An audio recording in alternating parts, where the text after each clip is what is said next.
Tugiye kumva ikibwiriza cyabwirijwe n'umuhanuzi William Branham cyitwa Imana niyo yisobanura ubwayo.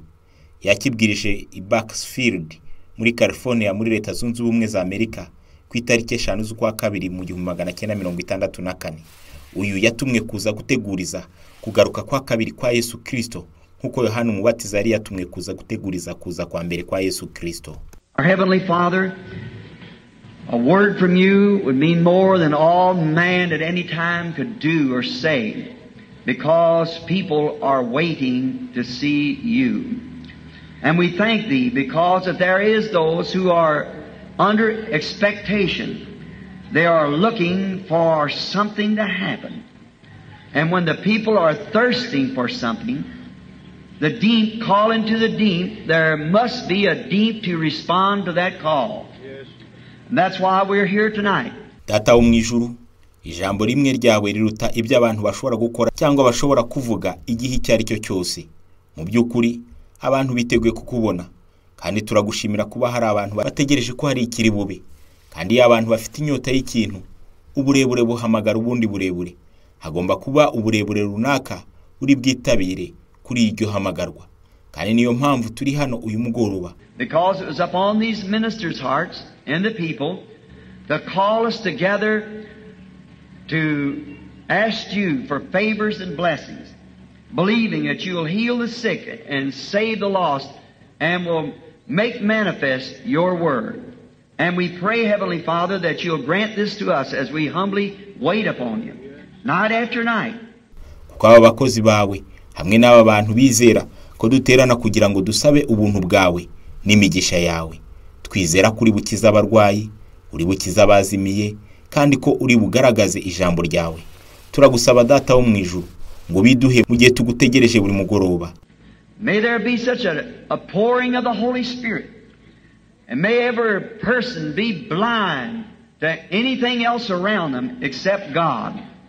May there be such a great cry go out among the people thirsting for God, till there'll come a revival throughout the country here. And every church will be packed full of people, sinners, crying out for God to have mercy, and Holy Spirit healing the sick, making the lame to walk, and raising up the dead, and granting these things that's been promised in Thy Word. Come, Lord Jesus, and fulfill Thy promise. Habe isuka y'Umwuka Wera, kandi abantu bose babe impumyi bindi bintu byose bibakikije uretse Imana, kandi havuke mu bantu banyotewe Imana. Ijwi riranguriye ku buryo havuka ububyutse muri aka gace, kandi muri buri rusengero. Insengero zuzura abantu, abanyabyaha basaba imbabazi z'Imana, Umwuka Wera ukiza abarwayi, agendesha ibimuga, azura abapfuye, kandi atanga ibyo bintu byari byarasezeranijwe mu ijambo ryawe. Ngwino Mwami Yesu, maze usohoze isezerano ryawe. Come to us tonight. We believe that you are the same yesterday, today, and forever. That your promises cannot fail. Both heavens and earth will fail, but your word will not fail. May our understanding be open. May the Holy Spirit come and lay the fallow ground. May our understanding be open to the Spirit and power of God tonight, that He might manifest His promised words through us. For we asked it in Jesus' name. Amen. Ngwino dusange muri uyu mugoroba. Twizera ko uko wari urejo ariko uri none n'iteka ryose, kwa amasezerano yawe atazigera atsindwa. Ijuru n'isi bizavaho, ariko ijambo ryawe ntirizigera ritsindwa. Reka imyumvire yacu ifunguke. Reka Umwuka Wera azatunganya umurimo wari wararaye. Reka imyumvire yacu ifunguke kubw'Umwuka n'imbaraga z'Imana uyu mugoroba, ku buryo Umwuka agaragaza amagambo ye y'isezerano muri twe, kuko tubisabye mu izina rya Yesu. Amen. Now tonight, you who watch the text, let's turn in the Bible to the book of 2 Peter and begin with the 15th verse, just for a way of speaking of the scripture for a few moments. Mu byukuri uyu mugoroba mwe mukurikira ibyanditswe, dufungure muri Bibiliya mu gitabo cya Petero wa kabiri, duhere ku murongo wa 15 kugira ngo tuvuge ku byanditswe akanya gato. Moreover, I will endeavor that you may be able after my decease to have these things always in remembrance. For we have not followed cunningly devices, fables, when we made known unto you the power and the coming of the Lord Jesus Christ, but were eyewitnesses of His majesty. Ariko nzajya ngira umwete kugira ngo nimara gupfa muzabashe guhora mwibuka ibyo iminsi yose. Burya ntitwakurikije imigani yahimbwe n'ubwenge, ngo twabamenyeshaga imbaraga z'umwami wacu Yesu Kirisito no kuzaza kwe, ahubwo twiboneye n'amaso yacu icyubahiro cye gikomeye. I love that. Eyewitnesses. Not some fable. Ibyo ndabikunda. Abatangabuhamya bari bahibereye, ntabwo ari ibihuha. We are a witness of what we're talking about. For He received from God the Father honor and glory. And there came such a voice to Him from the excellent glory, "This is my beloved Son, in whom I am well pleased." Turabahamya b'ibyo tuvuga, kuko yahawe n'Imana Data twese ishimwe n'icyubahiro. Ubwijwi ryavugiraga mu bwiza bukomeye cyane rimubwira riti, "Nguyu mwana wanjye nkunda nkamwishimira." And this voice which came from heaven we heard when we were with Him in the holy mount. We have also a more sure word of prophecy, whereunto ye may do well, that you take heed as unto a light that shineth in dark place, until the day dawn and the day star arise in your hearts. Iryo jwi twaryumvishe rivugira mu ijuru, ubwo twari kumwe nawe kuri wa musozi wera. Nyamara rero dufite ijambo ryahanuwe rirushaho gukomera, kandi muzaba mukoze neza nimuryitaho, kuko rimeze nk'itabaza rimurikira hacuze umwijima rigakesha ijoro, rikagezaho inyenyeri yo mu ruturuturu izabandurira mu mitima yanyu. Knowing this, first, that no prophecy of the Scripture is of any private interpretation. Ariko mubanze kumenya yuko ari nta buhanuzi bwo mu byanditswe bubasha gusobanurwa uko umuntu wese yishakiye. For the prophecy came not in old times by the will of man, but holy men of God spake as they were moved by the Holy Ghost. Kuko ari nta buhanuzi bwazanywe n'ubushake bw'umuntu, ahubwo abantu b'Imana bavugaga ibyavuga ku Mana bashorewe n'Umwuka Wera. May the Lord add His blessings to the reading of His word. Reka umwami yongere imigisha ku gusomwa kw'ijambo rye. Now, I'm going to take this for a subject. God is His own interpreter. Noneho dore umutwe w'ikigisho cyanjye. Imana niyo yisobanura ubwayo. We are living in a day of confusion. We're living in a day that when men and women hardly know what to do. Everything seems to be in a turmoil. Everything, it seems to be there's so many different ways to look. That's Satan to do that. Turi mu gihe cy'urujijo. Turi mu gihe aho abagabo n'abagore batazi icyo bakora. Ibyo byose bisa n'urujijo. Muri byose birasa nkaho hari uburyo butandukanye bwo kubona. Ni Satani bikora.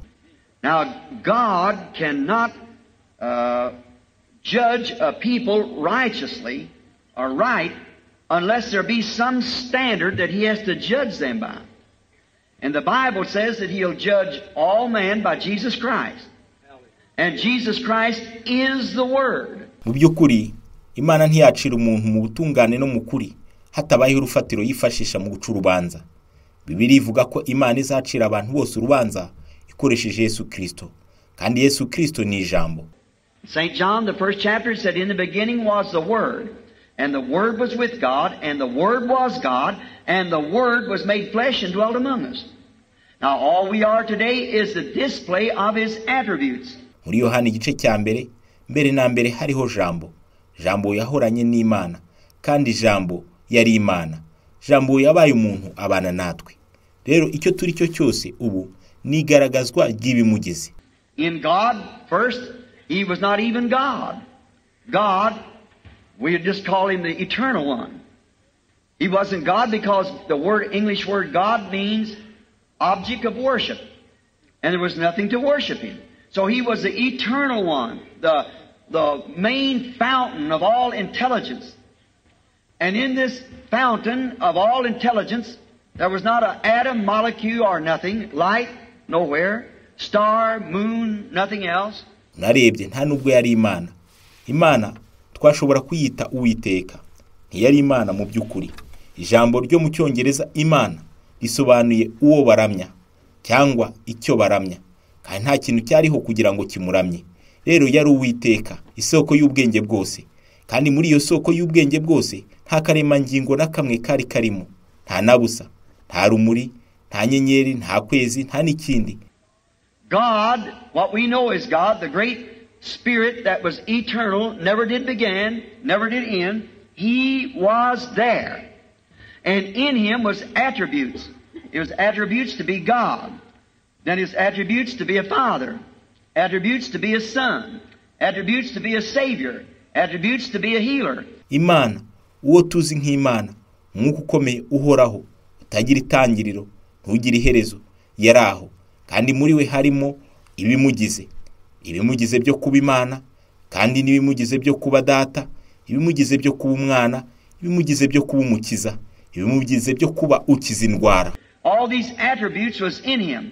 And now, these things that has unfolded since then are just His attributes being made manifest. What I mean attributes was His thoughts.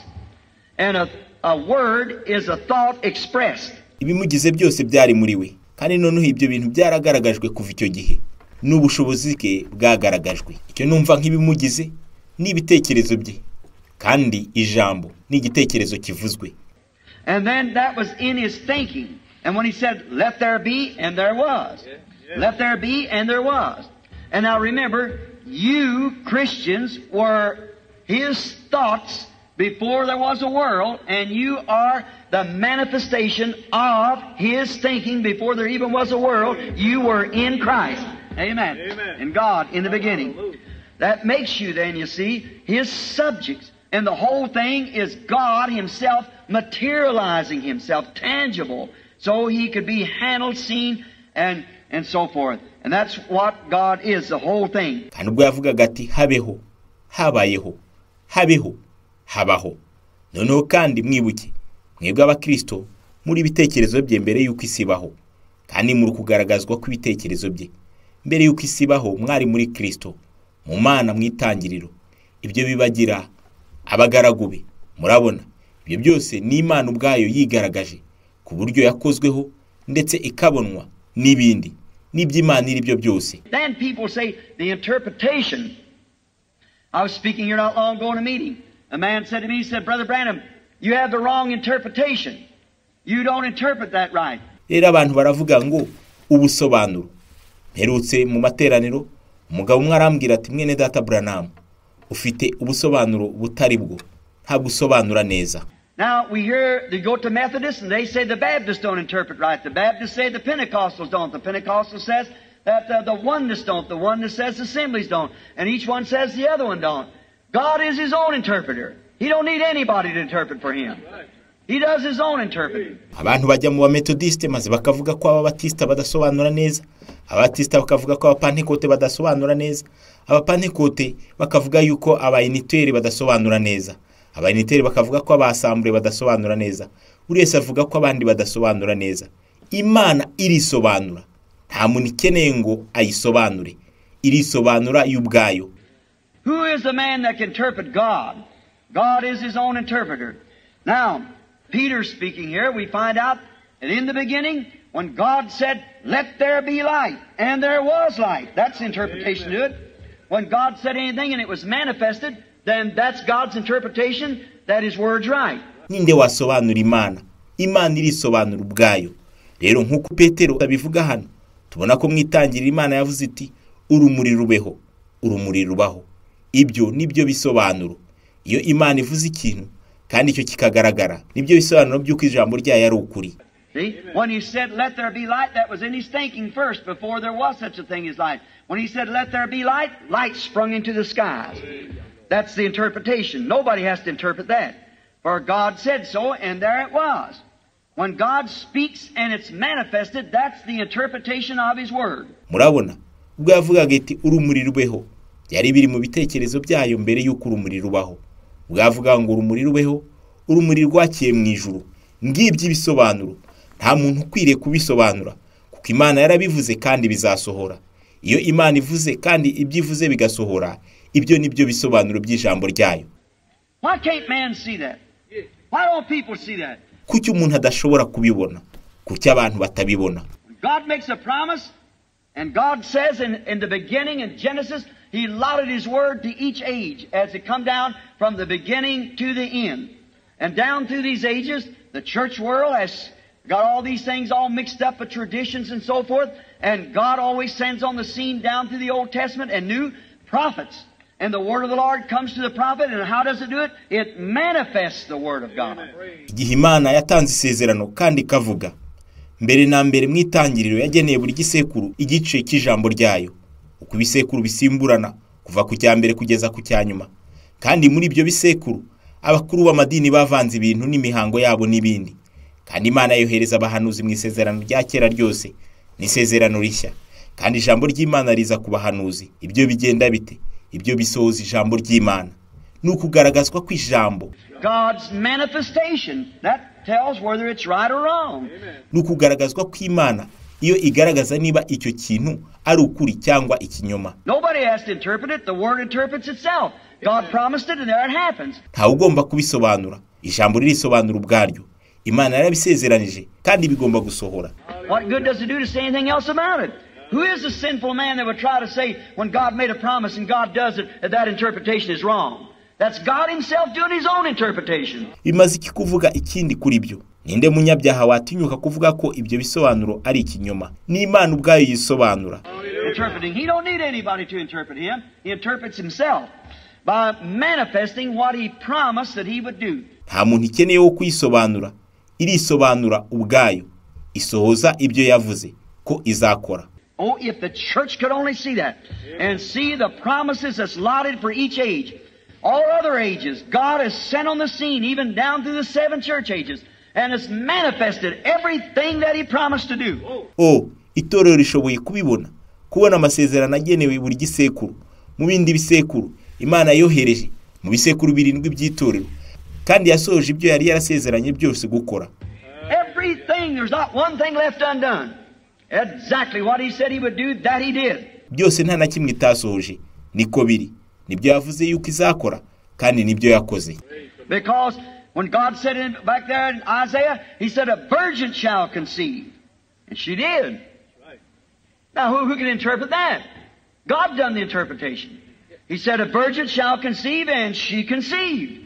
Now nothing can be said about that, because God said she would and she did it. Mu by'ukuri ubwo Imana yavugaga hariya muri Yesaya, yaravuze iti umwara azasama, yarasamye.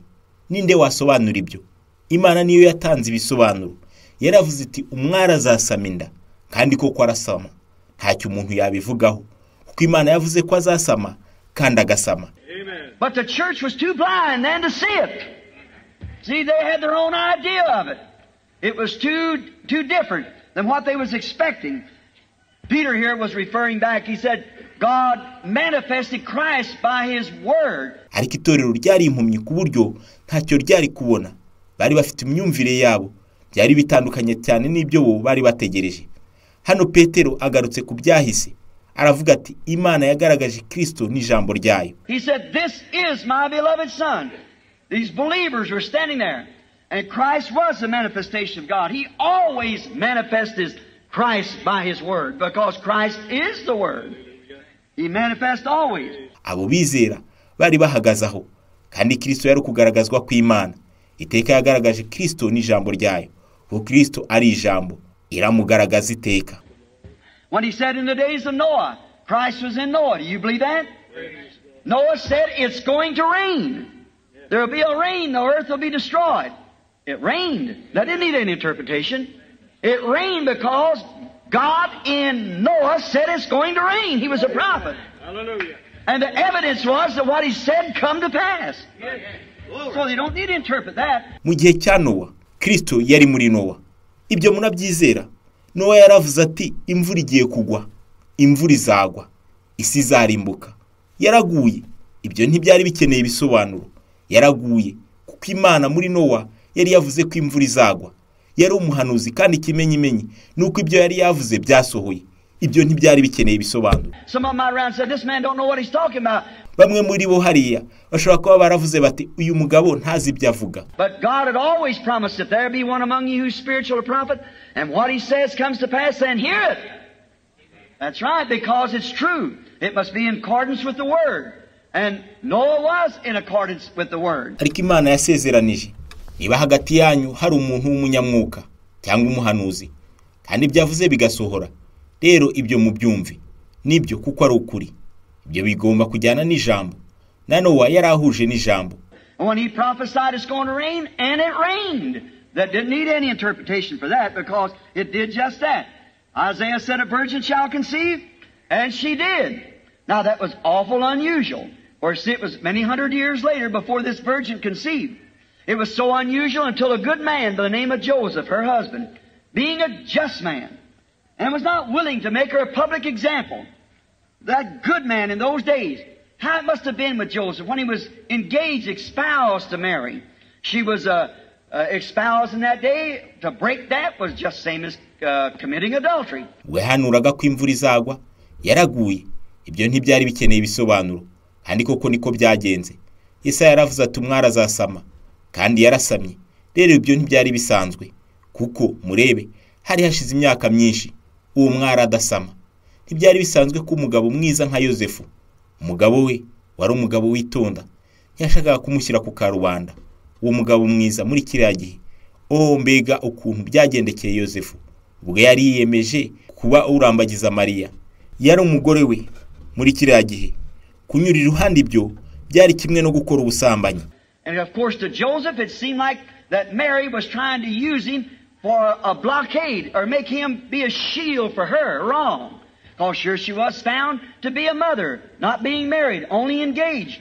A trick like that would be stoned to death. Kandi birumvikana kuri Yosefu byasaga nkaho Mariya yashakaga kugerageza kumukoresha nko guhishira icyaha cye, cyangwa kuri we akamugira agakingirizo k'ibibi bye. Kubera ko hano yagaragaraga ko amaje kuba umubyeyi kandi atari yashaka, gusa yari yaramaje gutanga umuhigo. Kosa nk'iryo byashoboraga guhanishwa kwicishwa amabuye nk'uko amategeko yavugaga. It had to be by the law.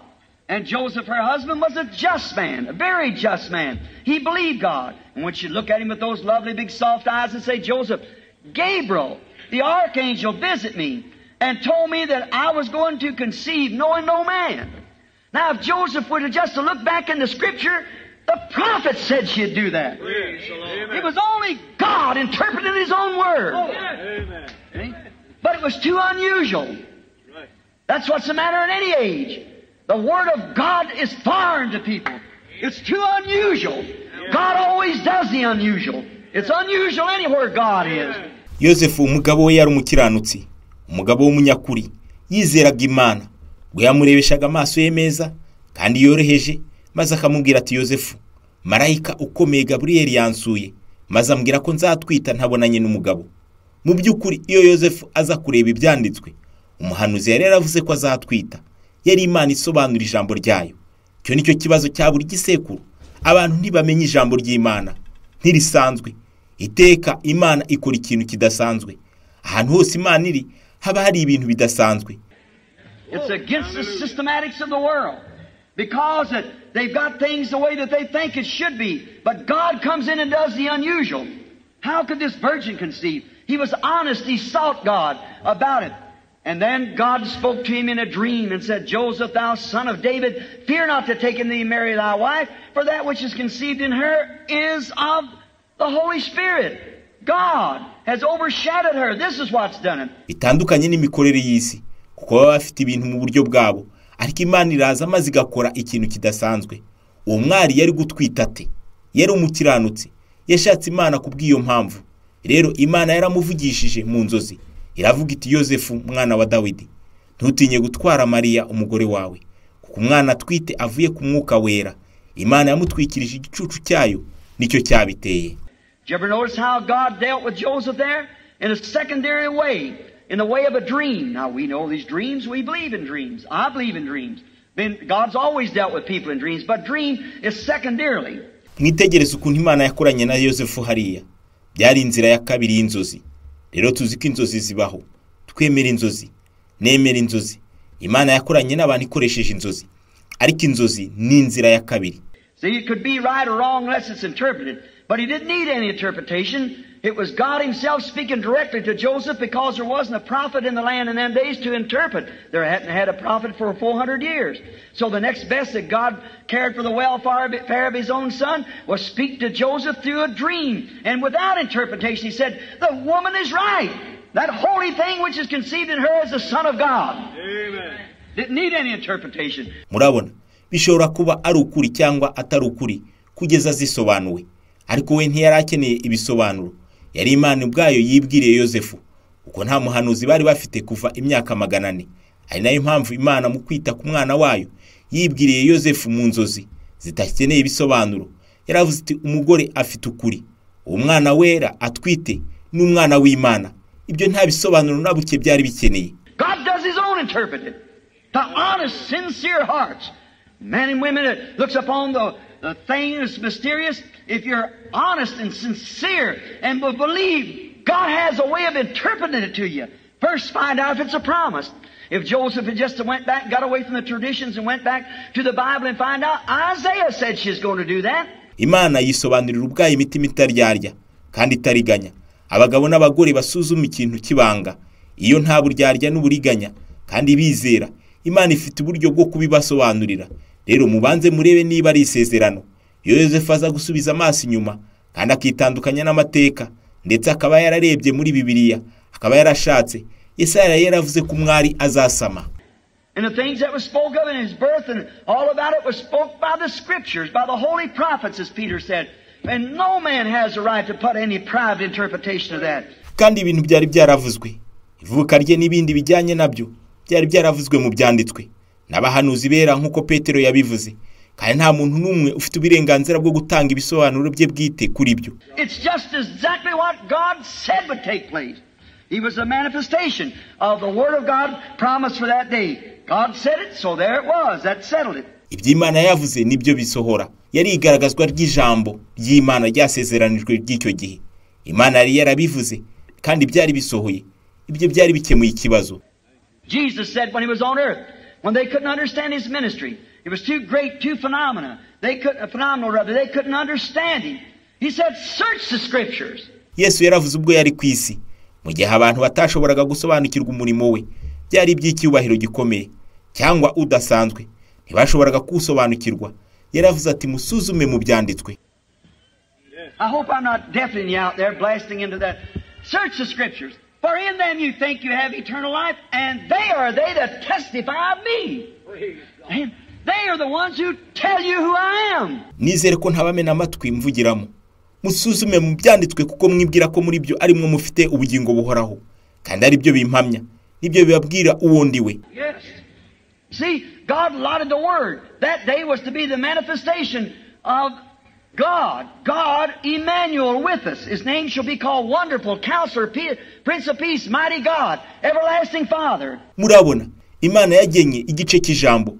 Muri icyo gihe hagombaga kuba kugaragazwa kw'Imana. Imana Emmanuel hamwe natwe, azitwa igitangaza, umujyanama, Imana ikomeye, data wa twese, uhoraho. And his name shall be called Emmanuel, God with us. God was in David. God was in Moses. That's God all the way through, manifesting himself for that age. But this age, a virgin shall conceive. Azitwa Emmanuel, Imana hamwe natwe. Imana yari muri Dawidi, Imana yari muri Mose. Imana yari Imana ku murongo wose, yigaragaza muri buri gisekuru. Ariko kuri iki gisekuru, umwari azasama inda.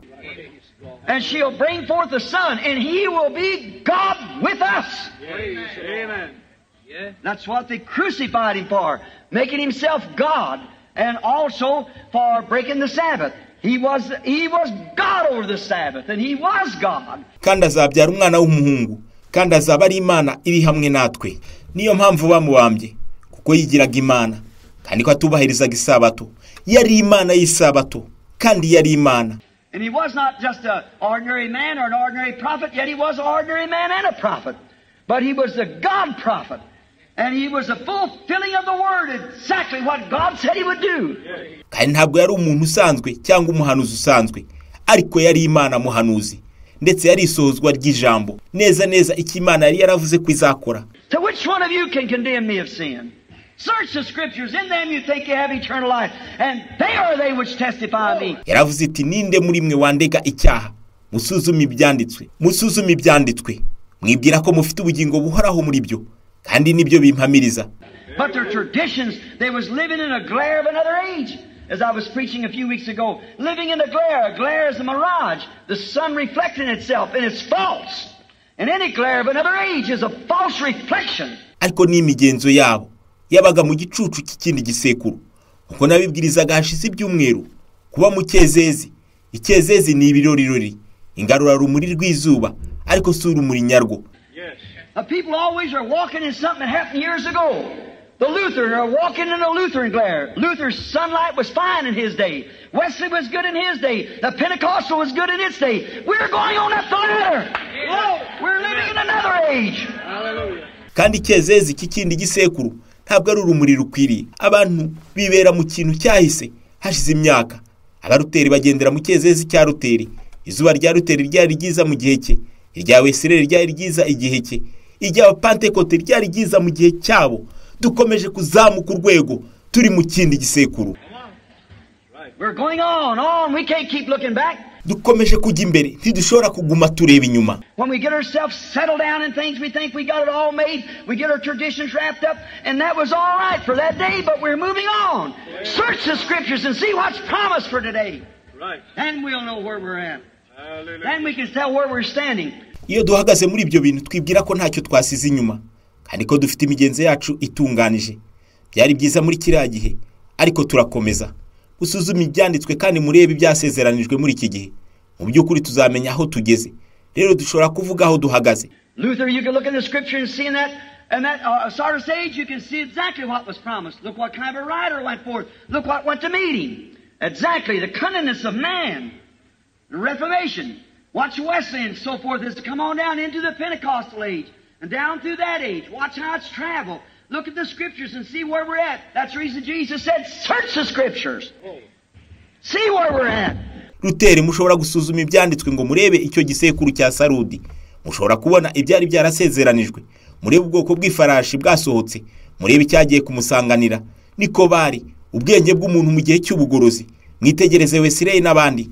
Byakomeje bityo kugeza ku gisekuru cya Pentecost no kugeza muri iki gisekuru. Mwitegereze ukuntu byagiye bitera imbere. Musuzuma ibyanditswe mureba aho tugeze. Niyo mpamvu Yesu yavuze ati musuzuma ibyanditswe mureba aho tugeze. I believe we're at the coming of the Son of God right now. I believe we're at the age of the very hour that He might appear at any time. I believe the scriptures declare that we're in the last hours of the history of this world. Nizera ko turi mu gihe cyo kuza k'umwana w'Imana. Ubu nyine nizera ko turi mu gisekuru mwisaha aho ashobora kuza igihe icyo ari cyo cyose. Nizera ko ibyanditse bibivuga ko turi mu masaha ya nyuma y'amateka y'isi. I can see things as they're shaping. See this ecumenical council leading all the churches into it, into the mark of the beast, and see the Roman Empire and what it's doing and all the rest of them. See them getting together, shutting out the light, shutting off the gospel. Everybody had to belong to it and walk in their lights or you won't walk at all. See, we're at the end time. Nshobora kubibona biriho byisuganya.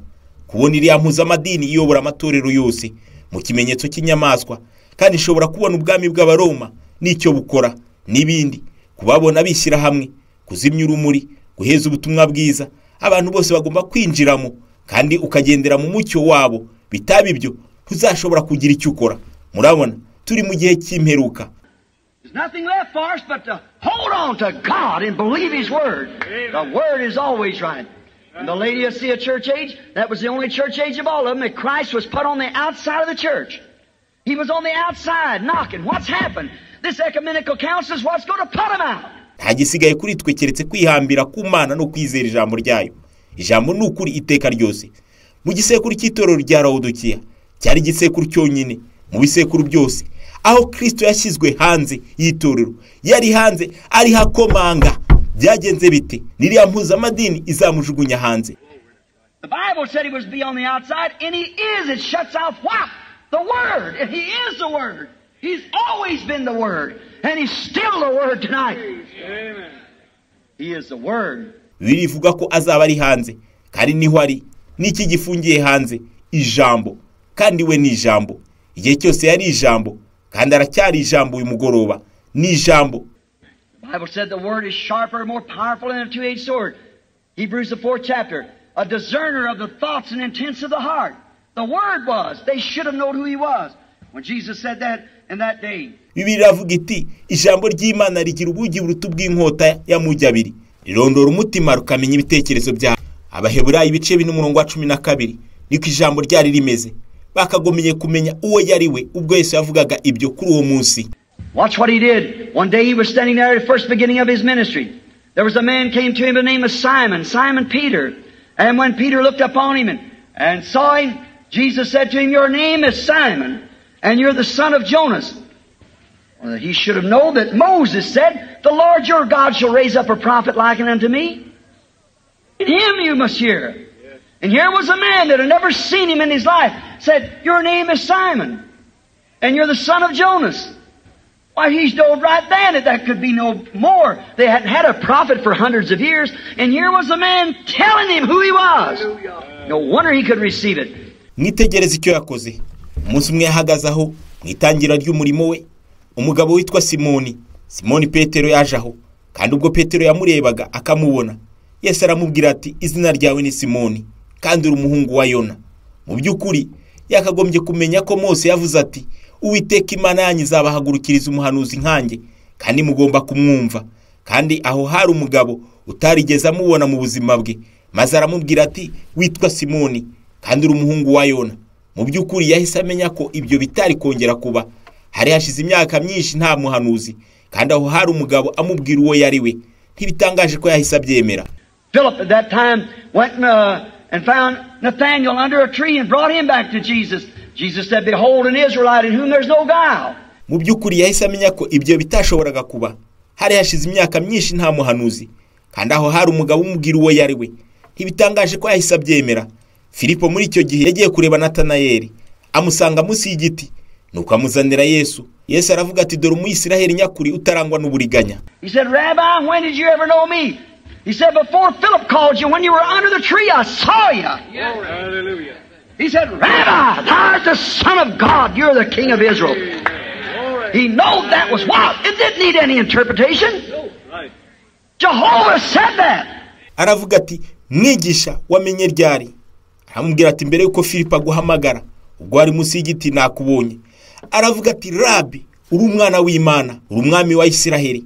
Yarazi ko ariko bimeze. Iki ibyo ntibyari bikeneye ibisobanuro. Yehova yari yabivuze. There stood those there who didn't believe it. They said, "This man's Beelzebub. He's got some kind of a trick he's pulling. He's a fortune teller or something."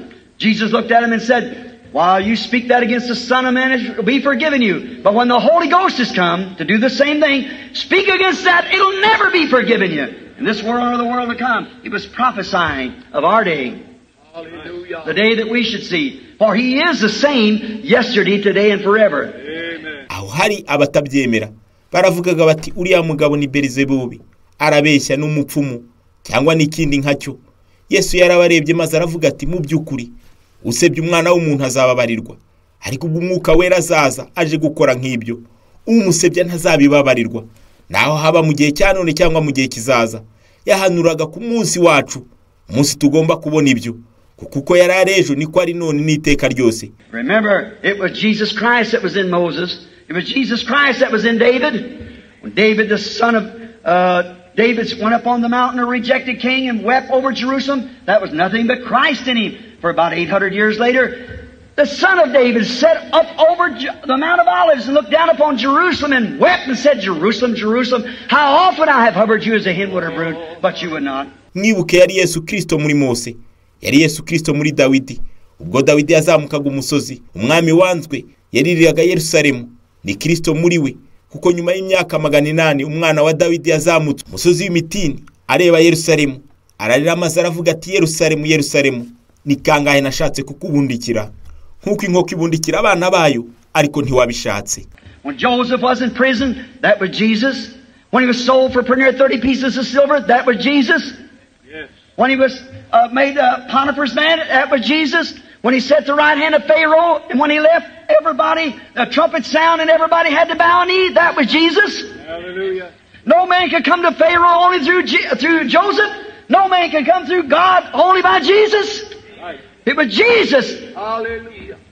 the Word, prophesied, being fulfilled, spoken shadows and types. Ubwo Yosefu yari mu nzu y'imbohe yari Yesu. Ubwo yagurishwaga hafi ibice 30 by'ifeza yari Yesu. Ubwo yari umuntu wa Potifari yari Yesu. Ubwo yari yicaye iburyo bwa Farawo. Iyo yahagurukaga abantu bose bavuzaga impanda. Abantu bose bagapfukama yari Yesu. Nta wajyaga kwa Farawo atanyuze kuri Yosefu. Nta ujya ku Mana atanyuze kuri Yesu. Yari Yesu. Ijambo ryahanuwe ryari risohoye. Byari bivuze mu buryo bw'ibicucu. When Jesus is here on earth, He did the same thing the prophets did. That's why they know that He was God's manifestation of His Word. It didn't need to be interpreted. When Nathanael saw this, he fell down and said, Thou art the King of Israel, the Son of God, the King of Israel. We know you, no man could do this. Ubwo Yesu yari hano ku isi yakoraga bimwe n'abahanuzi. Hariyo mpamvu bamenye ko yari kugaragazwa ku ijambo ry'Imana. Ibyo ntibyari bikeneye ibisobanuro.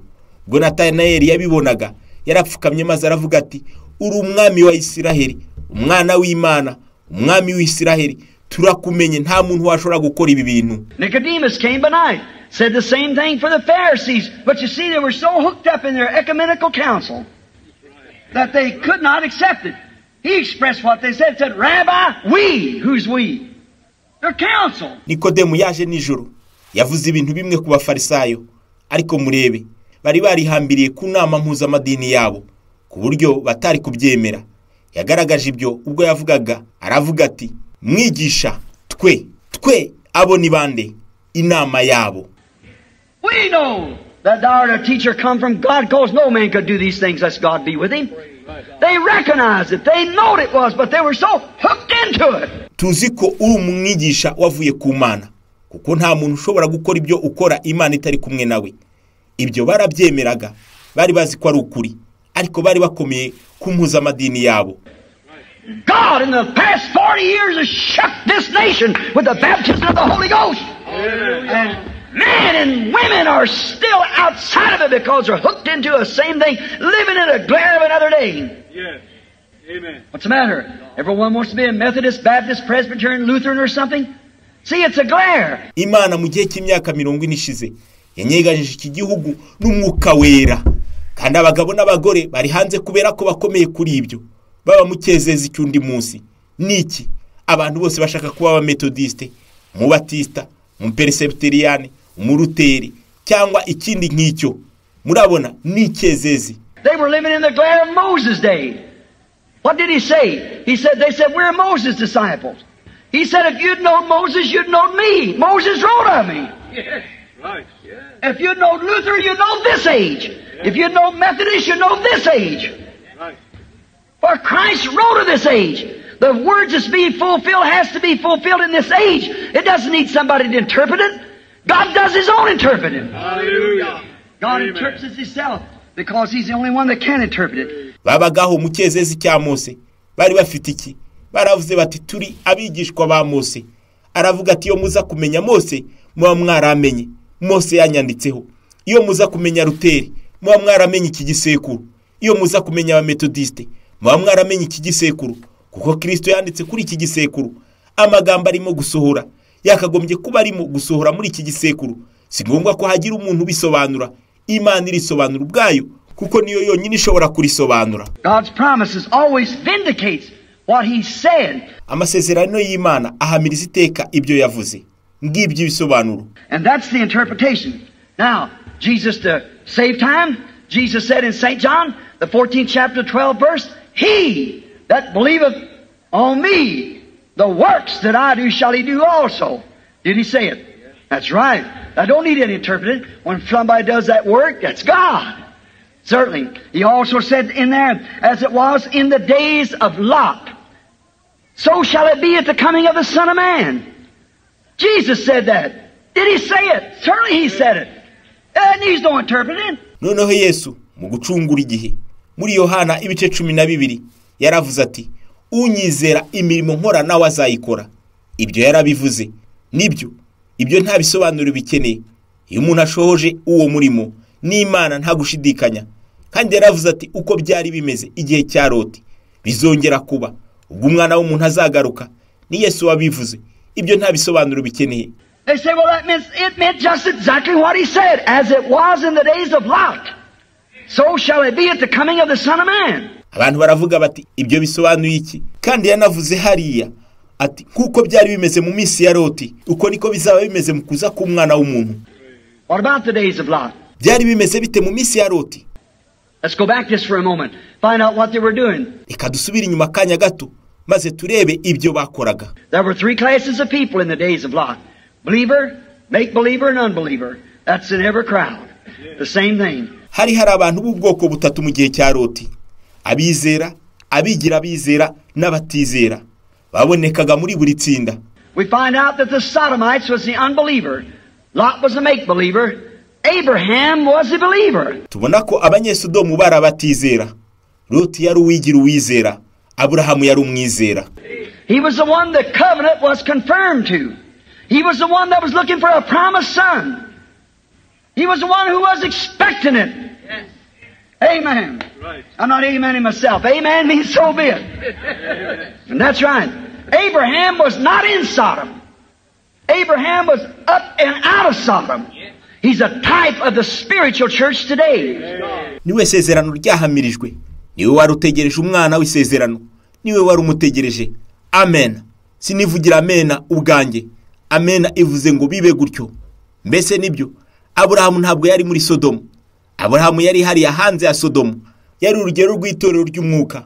Lot is a type of the denominational church down in Sodom yet. What's the Bible said that the sins of Sodom vexed his righteous soul daily? Why didn't he have nerve enough to stand out against it? Lot yari igishushanyo cy'idini ryari rikiri hariya i Sodomu. Murebe, birivuga ko ibyaha bya Sodomu byabuzaga amahoro umutima we ukiranutse buri munsi. Kuki atabaye intwari ngo abibuze?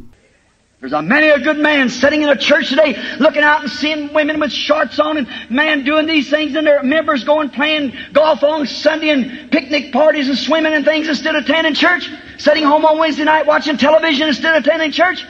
They feel like saying something about it, but the board would put them out. What's the matter? It's Lot again looking out of his window and seeing the sin and afraid to call sin sin. Hari abantu benshi no munsi mu matorero barareba bakabona abagore bambaye amakabutura n'abagabo bakora nk'ibyo n'abagize amatorero babo bajya gukina umupira ku cyumweru n'abasohoka bakajya gutembera n'abajya koga n'ahandi aho kujya mu rusengero baguma imuhira ku wa gatatu kureba televiziyo aho kujya mu rusengero baba bashaka kugira icyo bavuga kuri ibyo bintu ariko bagatinya ko komite yabata hanze.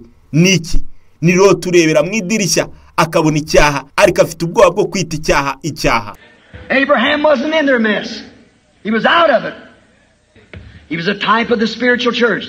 Abrahamu ntiyari muri uwo mwanda wabo. Yari hanze yabyo. Yari urugero rw'itorero ry'Umwuka. Now watch what happened just at the end time, just before the fire fell, and those were Gentiles. It foreshadowed the fire falling on the Gentile world today, when the kingdoms will be broke up, and they'll be burnt. Heavens will be on fire, saith the Lord, and they'll burn with fervent heat. That was a shadow of it. Mwitegereze ibyabaye mu gihe cya nyuma. Mbere gato ko umuriro umanuka, kandi bari abanyamahanga. Ni ishusho y'umuriro uzamanukira ku banyamahanga ubu. Bw'ingoma zose zizasenyuka maze zigashya. Ikirere kizagurumana, uku ni Uwiteka avuze. Kandi zizakongoka. Yari igicucu. Now let's picture him. Here's Abraham already out. Not in Sodom. He was out of Sodom. Lot was still in Sodom. Noneho reka dufate urugero rw'ibyo. Dore Aburahamu yari hanze, atari Sodomu. Yari hanze ya Sodomu. Lot we yari akiri Sodomu. Strange thing. One hot morning along about 11 o'clock it must have been, he saw three men coming. Ordinary man. Walking down the road. The path. Abraham was sitting under the oak. Resting himself. He'd been out probably with the herds that morning. Come in. Almost noontime. And he saw three men coming. And there was something about those men. Ikintu kidasanzwe. Icyo gitondo kimwe gishyushye hari nka saa 5. Yabonye abagabo batatu barimo baraza. Abagabo basanzwe barimo bagenda mu muhanda. Batembera. Yari yasohokanye amatungo ye. Muri icyo gitondo yagarutse hafi saa 6. Nuko abona abagabo batatu barimo baza. Kandi hari ikintu kidasanzwe muri abo bantu. That rung a bell. Oh my, there's always something about God when He comes among the people. It rings a bell. Amen. They know it. There's something tells them there's a vindication there. Abraham run quickly and said, "My Lord." Oh mbega, igihe cyose haba hari ikintu ku Mana. Iyo icyo kije mu bantu, icyo kivuza inzogera, icyo bakakimenya. Hari ikintu kibabwira ko hari ikintu gihamya hariya. Abraham arabasanganira vuba, maze aravuga ati, "Mwami wanjye, come by, let me get a little water, fetch it and wash your feet and give you a morsel of bread, and then you can go on your road." Ngwino kandi unyemerere mfata amazi make, nyazane maze nkoza ibirenge, kandi nguhe ku mugati. Nyuma urashobora kwikomereza urugendo rwawe. So he turned aside. He run in the herd and got a calf and killed it. Had a servant to dress it.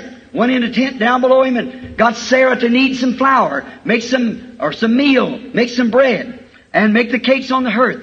Brought them out and served. Aranyaruka ajya mu bushyo bwe, afata ikimazamaza arakibaga, agiha umukozi ngo agitunganye, agaruka mu ihema abwira Sara ngo ategure umutsima, anotsa imikati mu ziko, abizana hanze maze arabafungurira. While they were sitting there eating, they began to notice this man kept looking down towards Sodom. And he said 2 of them, you remember, went down in Sodom. 2 went to Sodom.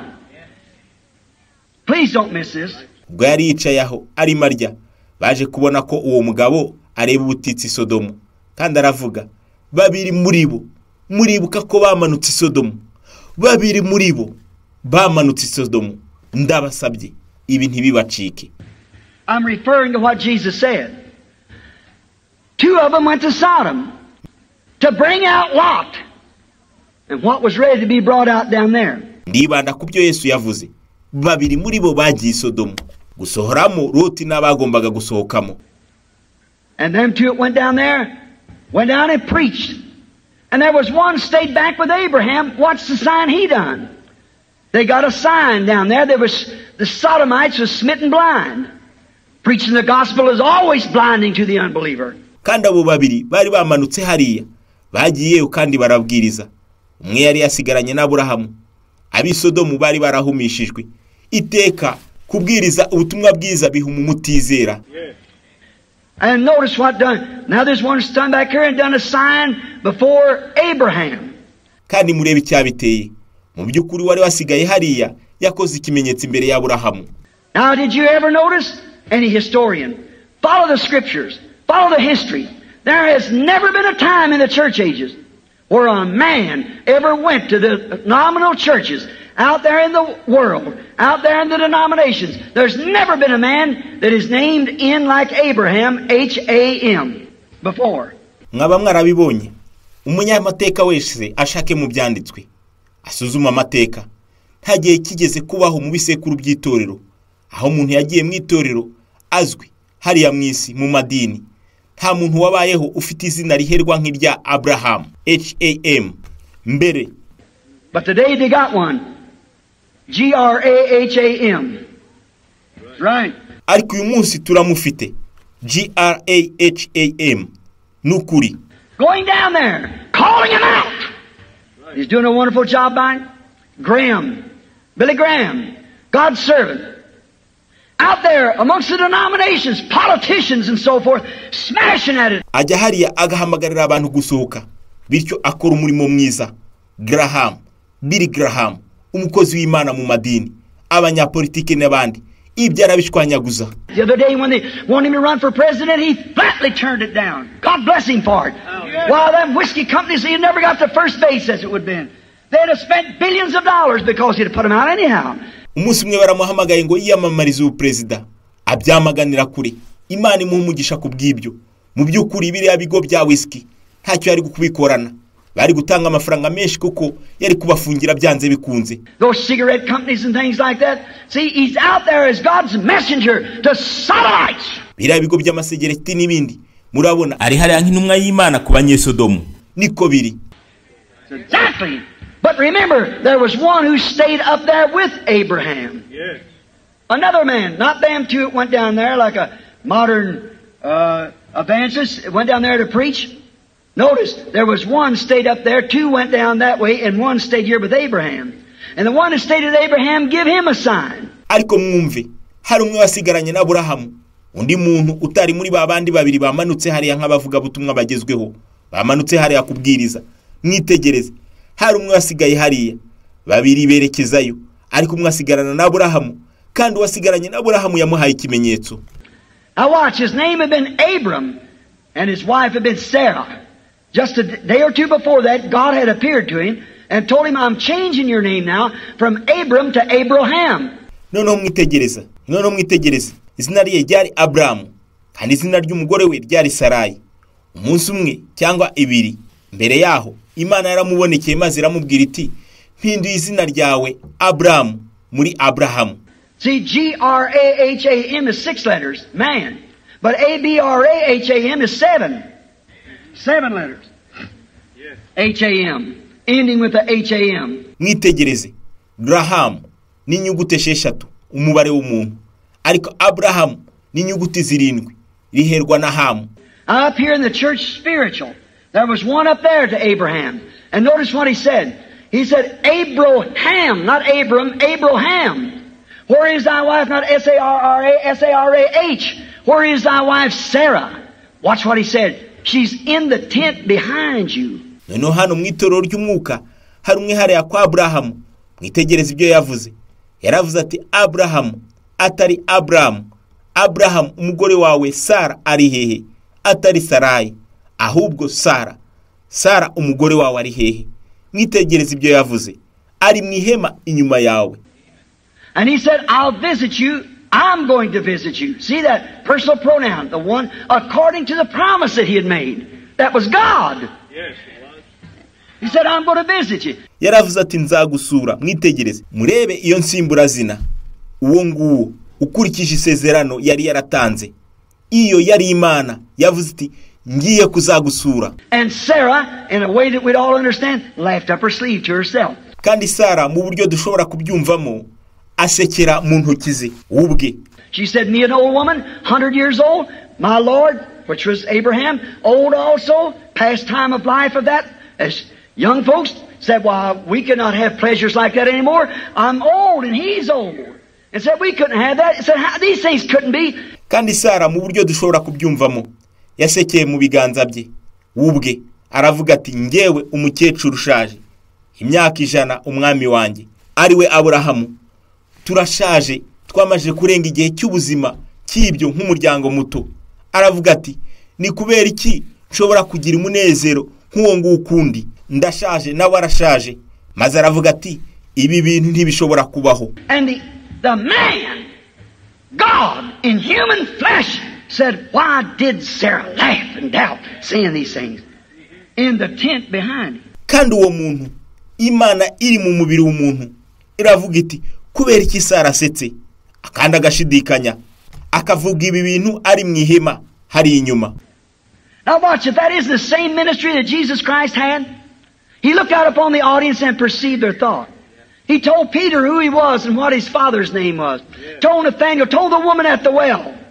When he said, go get me a drink, or bring me a drink. She said, sir, it's not custom for you to talk to, you Jews talk to Samaritans. We have no dealings with one another. He said, but if you knew who you were talking to, you'd ask me for a drink. Mu byukuri mwitegereze, niba atari umurimo umwe n'uwa Yesu Kirisito. Yarebaga iteraniro maze akamenya ibitekerezo by'abantu. Yabwiye Petero uwo yari we n'izina rya se. Yabwiye Natanayeli, yavugishije umugore kw'iriba ubwo yamubwiraga ati nta mazi yo kunywa. Aravuga ati mwami, ntibisanzwe ko mwebwe abayuda muvugisha abasamariya, ntabwo tujya dusabana. Aravuga ati iyo umenye uwo murimo kuvugana niwe wari kumusaba amazi yo kunywa. The conversation went on. He said, go get your husband and come here. She said, I have no husband. He said, you've said well, for you've had 5. She said, sir, look at the difference between that and them priests of that day, that council, living in the glare of another day. Ikiganiro cyarakomeje, aravuga ati jya gushaka umugabo wawe maze uze hano. Aravuga ati nta mugabo mfite. Aramubwira ati aho uvuze ukuri, kuko wagize abagabo 5. Aramubwira ati mwami, mwitegereze ikinyuranyo cye n'abatambyi b'icyo gihe. Iyo nama yabaga ikurikije icyezezi cy'undi munsi. They said this is the devil. They had to answer their congregation to something, because it required that. Baravuze bati ni Satani. Bagombaga gusobanurira iteraniro ryabo kuri ibyo, kubera ko bari bababajije ibyo. But what did this poor little woman, that predestinated seed laying in her heart, she had been sick and tired of that stuff. She went on the streets as a prostitute. But when she seen that, she said, sir, I perceive that you are a prophet. Ariko se uwo mugore yakoze iki?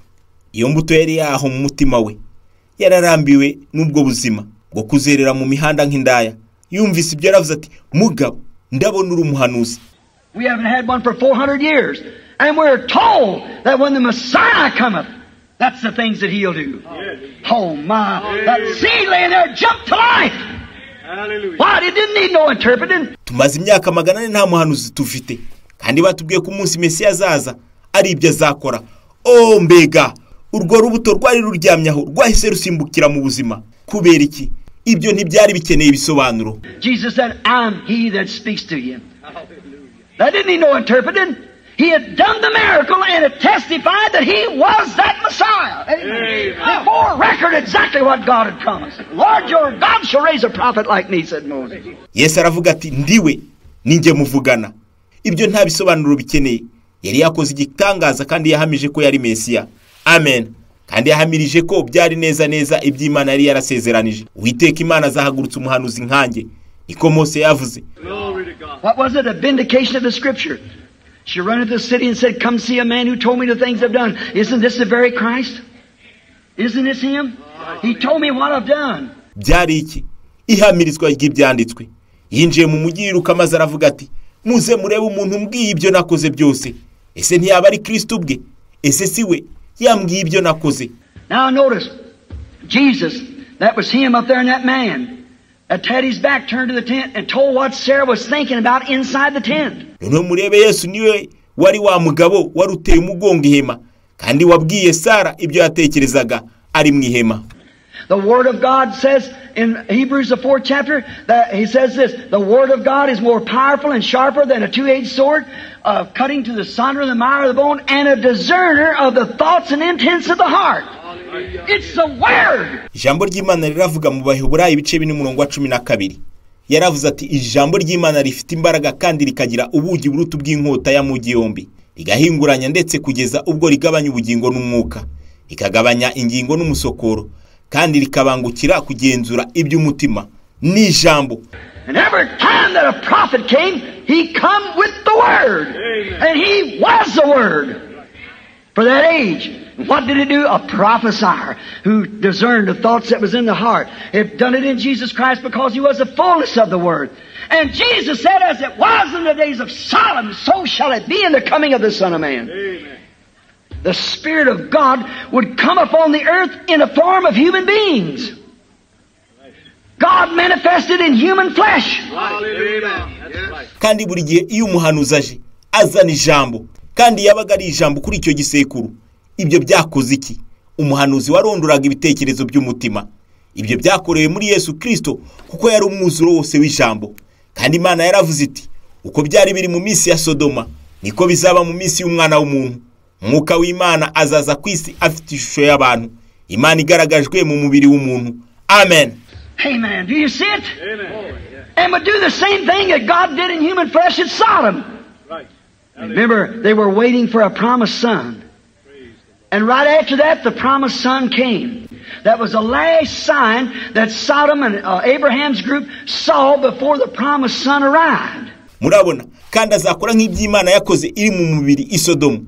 Mwibuke, bari bategereje umwana w'isezerano, kandi nyuma y'ibyo gato umwana w'isezerano araza. Cyari ikimenyetso cya nyuma Sodoma n'itsinda rya Aburahamu babonye mbere y'uko umwana w'isezerano aza. Did you notice that? And now the church spiritual has come to that hour. Ibyo mwarabibonye, kandi noneho itorero ry'umwuka rigeze kuri iyo saha. Somebody said, Brother Branham, did you say that was God? The Bible said it was God. It don't need no interpreting. Umuntu umwe yavuze ati, mwene data Branham, ushatse kuvuga ko yari Imana? Bibiliya ivuga ko yari Imana. Ibyo nta bisobanuro bikeneye. He's Elohim. That's what Abraham called him. Any Bible reader knows that. Elohim, the all-sufficient one. He was the first, the last, the beginning, the end. Elohim. Abraham called him Elohim. Ni Elohim. Nuko Aburahamu yamwise. Umusomyi wa Bibiliya wese arabizi. Elohim uwihagije. Yari uwa mbere, itangiriro, iherezo. Elohim. Aburahamu yamwise Elohim.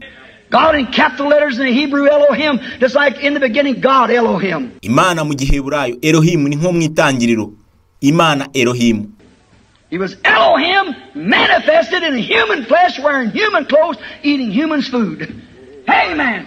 A sign that in the last days that God will appear again among His people in human flesh. Hallelujah. Amen. Yari Elohimu ugaragaye mu mubiri w'umuntu, yambaye imyambaro y'abantu, arya ibiryo by'abantu. Amen. Ikimenyetso ko Imana izongera ikigaragaza mu mubiri w'umuntu mu bihe bya nyuma. Amen. Jesus said, the works that I do shall you do also, and as it was in the days of Sodom, so shall it be at the coming of the Son of Man. Amen. That don't need no interpreting. It needs manifestation. That's what it needs. Amen. Do you believe that? Let's bow our heads.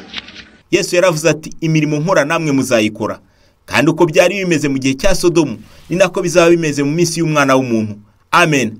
Ibyo nta bisobanuro bikeneye kugaragazwa. Amen.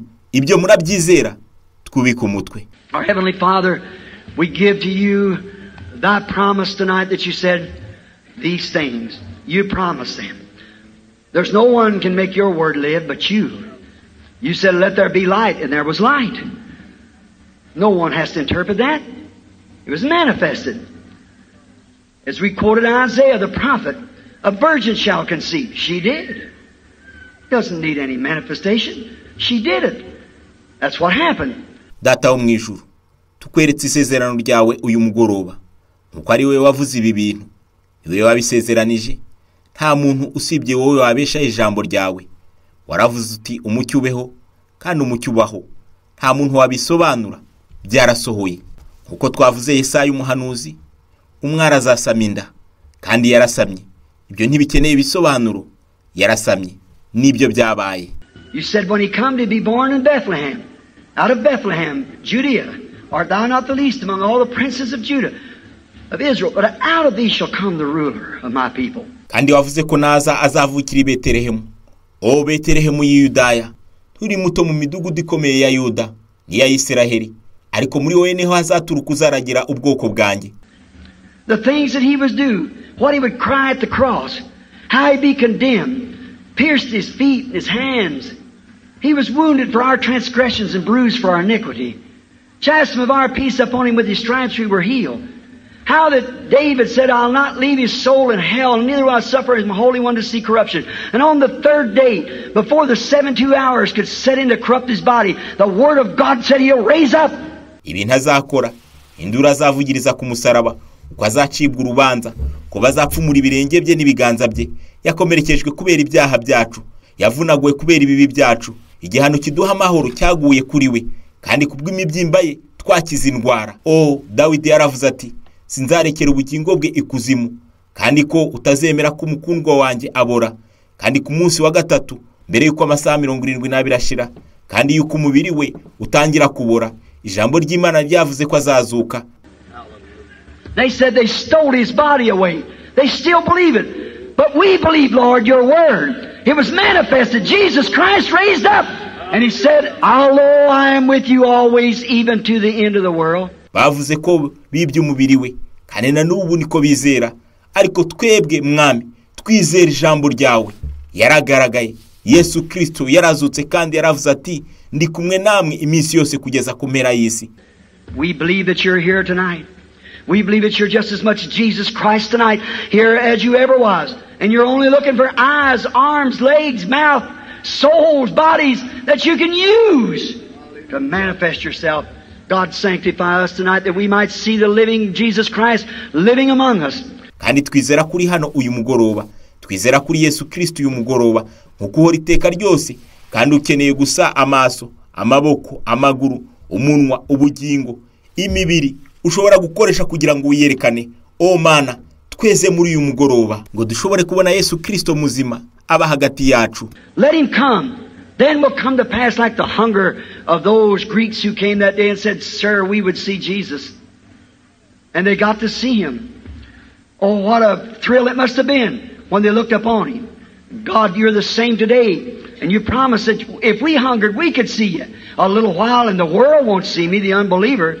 But yet ye shall see me, for I'll be with you, even in you, to the end of the world. Rekaze rero, kandi bizamera nk'ibyaba bagereki bari bashonje. Baje wa munsi bakavuga ati bagabo turashaka kureba Yesu, kandi baramubonye. Mana, tujye uhinduka. Kandi wasezeranyije ko niba dushonje tuzakubona. Hasigaye igihe gito, isi, abatizera ntibongere kumbona, ariko mwe muzambona, ngo nzaba ndi kumwe namwe kandi ndi muri mwe kugeza ku mpera y'isi.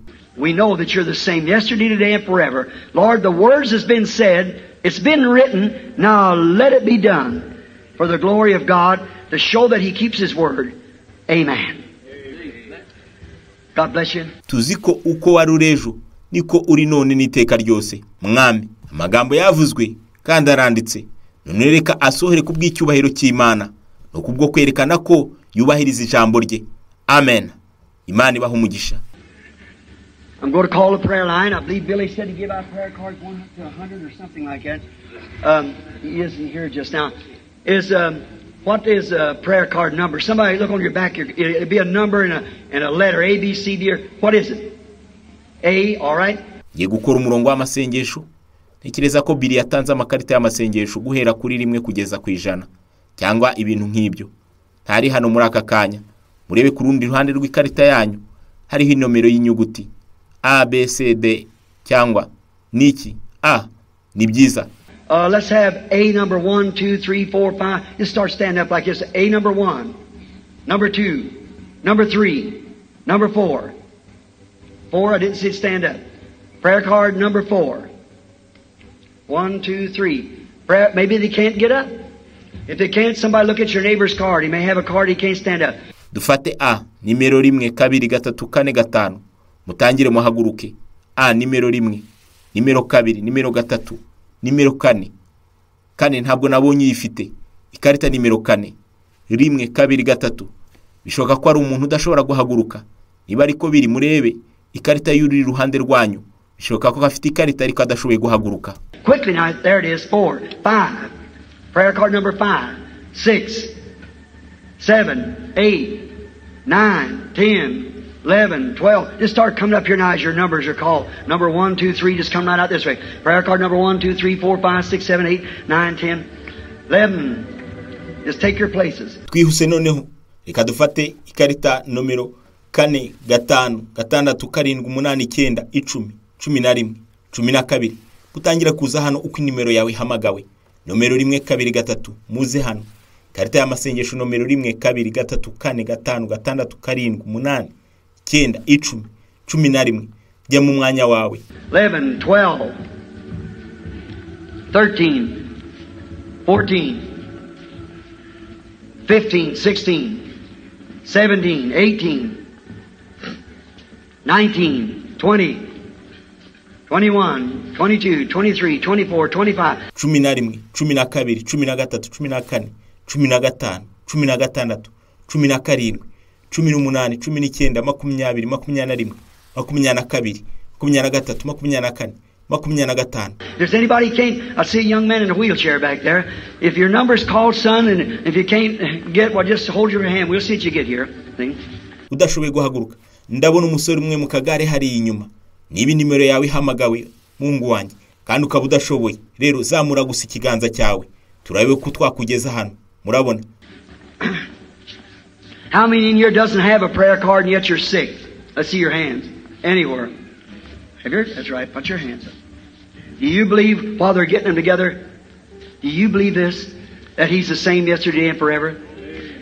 How many, watch these ministers.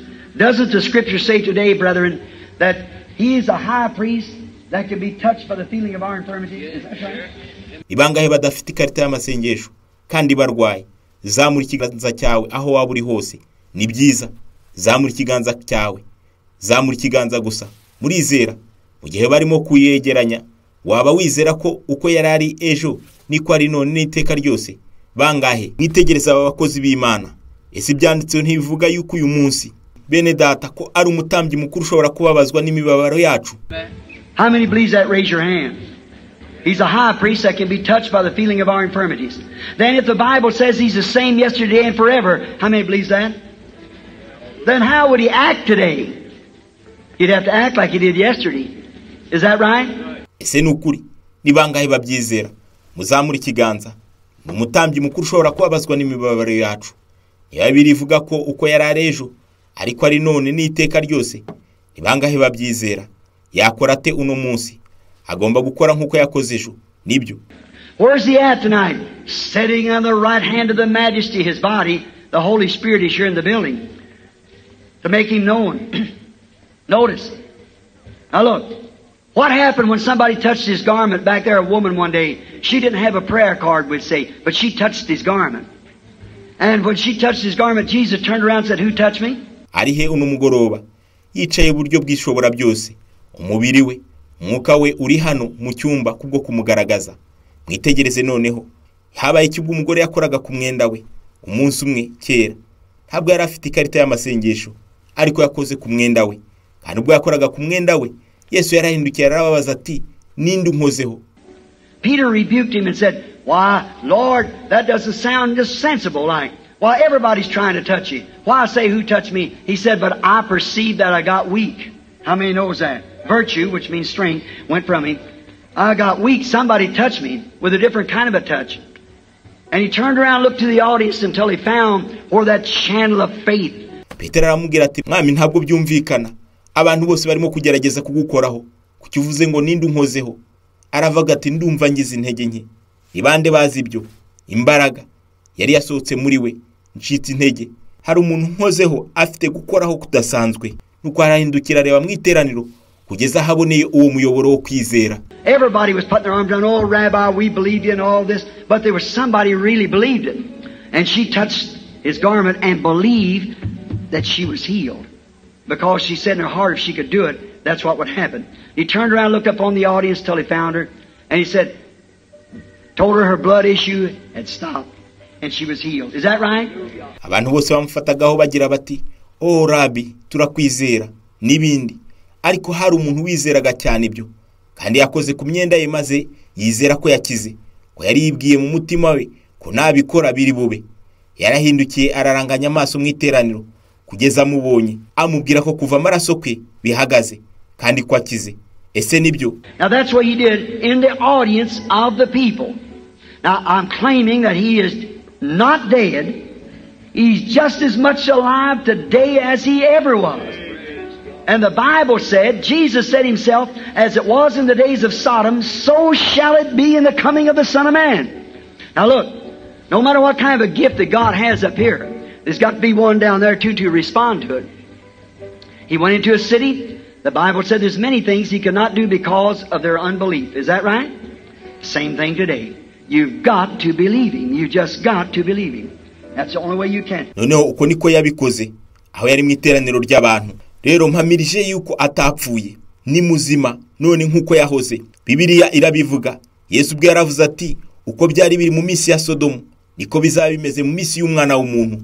Mwitegereze noneho, impano yose y'Imana yaba ifite hariya hejuru, hagomba kuba indi hano hasi yo kuyakira. Bibiliya ivuga ko yinjiye mu mudugudu. Hari byinshi atashoboye gukora kubera kutizera kw'abantu. Nibyo niko bimeze uno munsi. Mugomba kwizera ibyo, mugomba kubyizera. Niyo nzira yenyine ishoboka kuri mwe. Is the prayer line ready? Now, everybody reverent for just about 10 minutes. Don't know where to get through that. I got about 25 or 30 standing there. But now, in the prayer line, each one of you out there in the prayer line that knows that I am a stranger to you, and I don't know nothing about you, raise up your hand. Each one in the prayer line. All in the audience that knows that I know nothing about you, raise up your hand. Murongo w'amasengesho uratunganye. Abantu mwese mutuza akanya k'iminota 10. Sinzi niba ndi burangiza ibi. Mfite abantu 25 cyangwa 30 bahagaze hariya. Ariko noneho mu murongo w'amasengesho buri wese hariya, umurongo w'amasengesho uziko ntamuzi kandi ntacyo nzi kimwerekeye, azamura ikiganza. Buri wese mu murongo w'amasengesho. Noneho hariya mu iteraniro uziko nta kintu muziho, azamura ikiganza. Now here's what I'm trying to say, friends. See? Now here it is. All these ministers up here on the platform. And Christ made this promise. See? It's been written. When was it to come to pass? In the last days. Just before the coming of the Lord. Is that right? It was to come to pass then. Rero dore icyo nshaka kuvuga, nshuti yanjye. Murabona, abavuga butumwa bose bari hano imbere. Kandi Kristo watanze icyo sezerano murabona. Biranditse. Ibyo byagombaga gusohora ryari mu minsi ya nyuma, mbere gato yo kugaruka k'umwami. Nibyo nicyo gihe ibyo byagombaga gusohora. Now that's the word that's prophesied today. Not Luther's light, not Wesley's light, and not even the Pentecostal light. It's gone on up the road now. Now the Luther's all right, Methodist's all right, Baptist's all right, all of them Pentecostal, fine. There's all kinds sitting here tonight. It ain't the individuals. Rero ibyo ni ijambo ryahanuriwe uyu munsi. Ntabwo ari urumuri rwa Luteri, ntabwo ari urumuri rwa Esireye, nta nubwo ari urumuri rwa Pentekote. Tugeze ku muhanda haruguru. Rero Luteri nta kibazo, Abametodiste nta kibazo, Ababatiste nta kibazo, bose Abapentekote nta kibazo. Hari amoko yose y'imyemerere hano uyu mugoroba. Ntabwo ari abantu ku giti cyabo. What if you could never tell a Methodist anything about Luther because he believes in sanctification and Luther don't, see? You never tell Pentecost that sanctification is all of it. He's seen the restoration of the gifts. He ain't going to believe that. No, he's got more than that, see? And that's the last church age that we had. The Bible says there'll be no more church ages. But there's to be a gathering of the people. See? And here we are. Byagenda bite? Ntushobora kugira icyo ubwira umumetodiste kuri Luteri. Kuko yizera ukwezwa kandi Luteri atarabyizeraga. Murabona, wabwira umupantekote ko kwiyeza ari ingenzi. We yabonye igarurwa ry'impano. Ntabwo yakwizera ibyo. Oya afite ibirenze ibyo. Murabona, kandi n'igisekuru cya nyuma cy'itorero twagize. Kandi birivuga ko nta kindi gisekuru cy'itorero kizongera kubaho. Ariko agomba kuba guteranyiriza hamwe abantu. Kandi aho niho tugeze. Now remember the last sign. Are we people looking for a promised son? Raise up your hand. Do you believe you are the seed of Abraham by being in Christ? Raise up your hand. Then seed of Abraham, receive your sign. Rero mwibuke ikimenyetso cya nyuma. Turabategereje umwana wasezeranijwe. Muzamura ikiganza. Mwizera ko muri urubyaro rwa Aburahamu muri Kristo. Mu by'ukuri urubyaro rwa Aburahamu mwakira ikimenyetso cyanyu. It isn't out in Babylon. It isn't out there in the denominational world. It's here among you. Those who are not in that mess out there. Believe it. Ntabwo ari hariya i Babuloni, ntabwo ari hariya mu isi y'amadini, ni hano hagati yanyu, abatari muri uriya mwanda, ibyo mubyizere. Here's a woman. She's a total stranger to me. Somewhere around the same age. I've never seen a woman in my life. If I could heal that woman, I would do it. If she's sick, I don't know nothing about her. Did you see her raise her hand a few minutes ago? I never seen her. She's just a woman standing there. Dore umugore ntabwo muzi na gato. Twenda kungana. Sinigeze mbona uyu mugore mu buzima bwanjye. Nshoboye gukiza uyu mugore nabikora. Niba arwaye, nta kintu muziho. Mwamubonye azamura ikiganza mu kanya. Ntabwo nari namubona. N'umugore uhagaze hariya. Today they come out here and got a bunch of prayer cards. Mix them all up and give them to the people. One got number 1 here, number 10 back there, number 15, number 7, number just like that. They're all mixed up right before you every day. And when they call, they just call it all around from everywhere. See? And now you don't even have to have a prayer card. Just sit there and believe. Uyu munsi baje hano none. Bazanye ikirundo cy'amakarita menshi yo gusengerwa. Barazivanga zose. Baziha abantu. Hari uwabonye nimero ya mbere hano. Na nimero ya 10 hariya. Na nimero ya 15 na nimero ya 7. Kuko zose ziba zivangiye imbere yanyu buri munsi. Iyo bazihamagaye, bazihamagara hose mu materaniro. Murabona, ariko ntimukeneye kugira ikarita y'amasengesho. Mugumaho mwicaye kandi mwizere. Why can't pinch yourself tonight? Let's find out the hour we're living in. Yes. See? Right. It's just about over too, friend. Just about over. Iryo urwara uyu mugoroba, wibaze saha turimo kubamo. Murabona, ibintu biri hafi kurangira nshuti. Biri hafi kurangira. Now, if the God of Abraham raised up Jesus Christ from the dead, and that Jesus promised that in the last days, the same signs that Abraham, the angel, which was God in human flesh, done before Abraham. Just before the promised son arrived, Jesus said the same thing would take place today. Mu by'ukuri, niba Imana ya Aburahamu yarazuye Yesu Kirisito mu bapfuye, kandi Yesu yarasezeranyije ko mu minsi ya nyuma, ibyo bimenyetso bimwe ibyo Aburahamu, ibyo marayika, wari Imana mu mubiri w'umuntu, yakoreye imbere ya Aburahamu, imbere y'uko umwana w'isezerano aza. Yesu yavuze ko ibyo bizongera kuba uyu munsi. Now we see the atomics and the denominations and all those in the mess that they're in. We see a Billy Graham down there and Oral Roberts and all them people out there, the Pentecostal messenger and the denominational messenger down there. We see all that going on, carrying out the sign. Billy Graham, a theologian to the dot, what the denomination believes in. Oral Roberts, a healer to the dot. Just exactly what the Pentecostal. Noneho turabona intwaro za kirimbuzi, amadini, ibyo bintu byose n'umwanda abantu babamo. Tubona Billy Graham hariya, Oral Robert n'abo bantu bose hariya, intumwa y'abapantekote n'intumwa y'amadini hariya. Tubona ibyo byose biba bisoza ikimenyetso. Billy Graham umunyateolojiya akadomo ku kadomo, uwo munyamadini bizera. Oral Robert afite impano yo gukiza indwara, nawe akadomo ku gatomo, neza neza n'iby'abapantekote. But look here, there's something else promised to the seed of Abraham. Amen. There they are down in amongst them denominations. There's something out of the denomination supposed to happen. Amen. Come on. Gathering of people. We'll leave it go for tomorrow night. Noneho murebe hano hari ikindi kintu cyasezeranijwe urubyaro rwa Aburahamu. Hari ahepfo bari mu madini. Hari ikintu cyagombye kuza hanze y'amadini gikwiriye kubaho kigakusanya abantu. Turi bubireke bitambuke kugeza ejo nimugoroba. Watch. I don't know that woman. I'll turn my back to her. If the Lord God will say something to that woman, if maybe it's domestic, maybe it's financial, maybe it's sick, I don't know. She'll know whether it's the truth or not. Mwitegereze sinzi uyu mugore. Ngiye kumutera umugongo. Niba umwami Imana igize ikivuga kuri uyu mugore, yenda nikijyanye n'umuryango we cyangwa amafaranga, ahari ararwaye, simbizi, araza kumenya niba ari ukuri cyangwa atari ukuri. If he'll do the same thing tonight that he did then, would you believe the God of Jesus Christ promised to be here in the last days? How many believes that we're living like in Sodom when the whole world's gone into a sodomite condition? How many believes what I've told you tonight's the truth? Then children and seed of Abraham believe God. Niba koze uyu mugoroba ibyo yakoze kiragihe, muraza kwizera Imana ko Yesu Kristo yasezeranije ko bizongera kuba mu bihe bya nyuma. Nibangahe bizera ko turi mu bihe bya Sodomu, ko isi iri mu mibereho nk'iyi Sodomu? Nibangahe bizera ko ibyo nababwiye umugoroba ari ukuri? Noneho mwe bana kandi urubyaro rwa Aburahamu mwizera Imana. I sort of get it out of your mind that I'm trying to say something to the woman, looking her in the face, or get all the things about telepathy or whatever you want to know. Anybody that knows about telepathy should have better sense than that.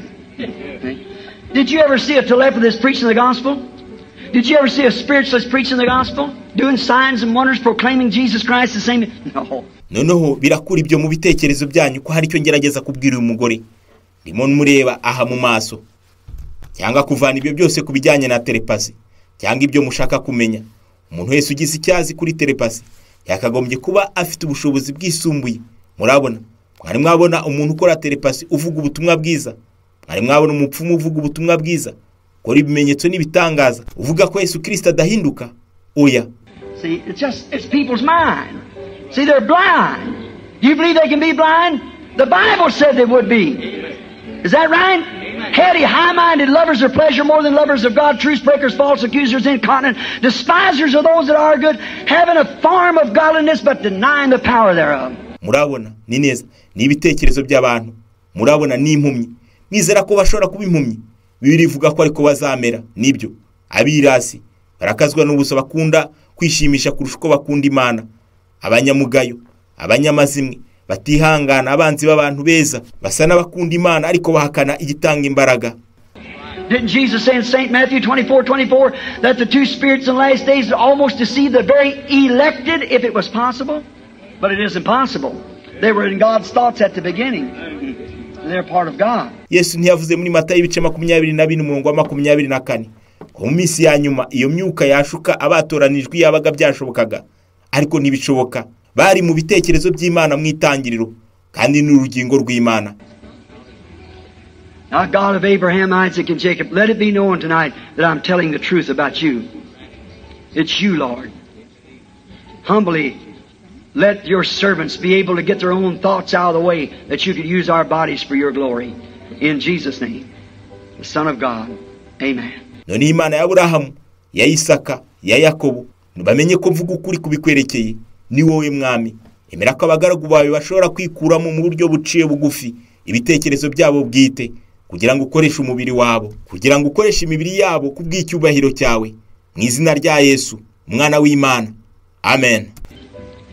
What is a gift? Not something you take and chop and turn. No. It's knowing how to get yourself out of the way that God can use you. A gift is only getting yourself out. Then God uses. A lady behind me is going to die right away if she isn't healed. The lady behind me has just been prayed for by another man recently. She's got cancer. The cancer is in her breast and also in her lungs. And she was just recently prayed for, and she's trying to accept it by faith that she's healed. That's thus saith the Lord. Umugore uri inyuma yanjye agiye gupfa aka kanya niba adakize.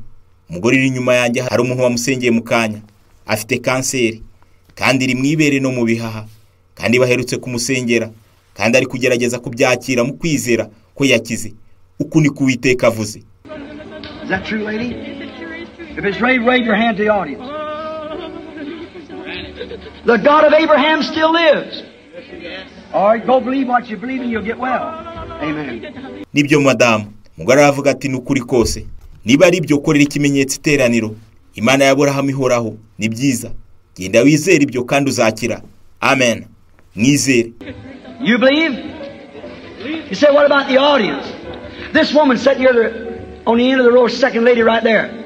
When I turned around just there, I seen something. A thing around her arm, blood pressure pumping. She's got high blood pressure. Is that right, lady? Raise up your hand. If you believe, your blood pressure will go down.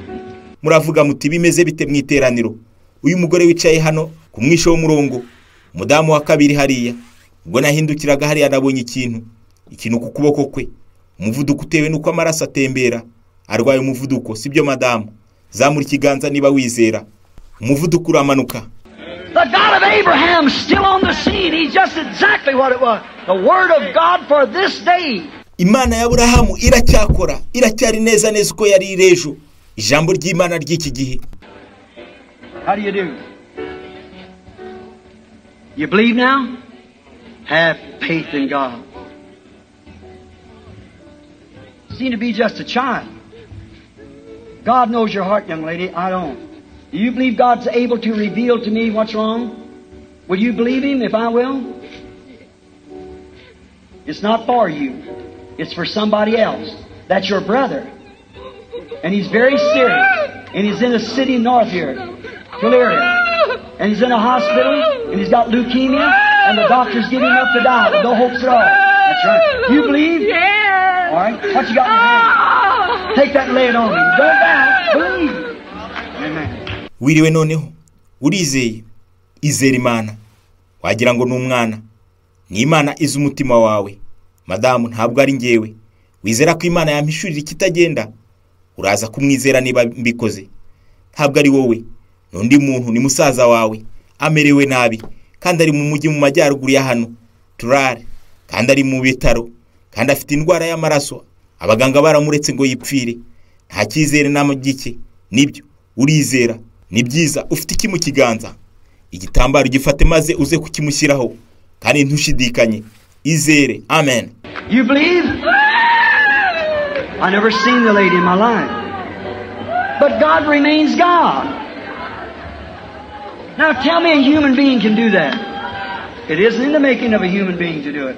It's a God that Jesus Christ promised that would be here in the last days and would vindicate Himself just before the seed of Abraham as it was in the days of Sodom. Murizera mu buzima bwanjye sinigeze mbona uyu mudamu ariko Imana iguma ari Imana mu byukuri ese ikiremwa muntu cyashobora kubikora ikiremwa muntu ntigiteye ku buryo cyabikora ni Imana Yesu Kirisito yasezeranije ko izaba iri hano mu minsi ya nyuma kandi ko izahamiriza neza neza imbere y'urubyaro rwa Aburahamu uko byari biri mu gihe cya Sodomu.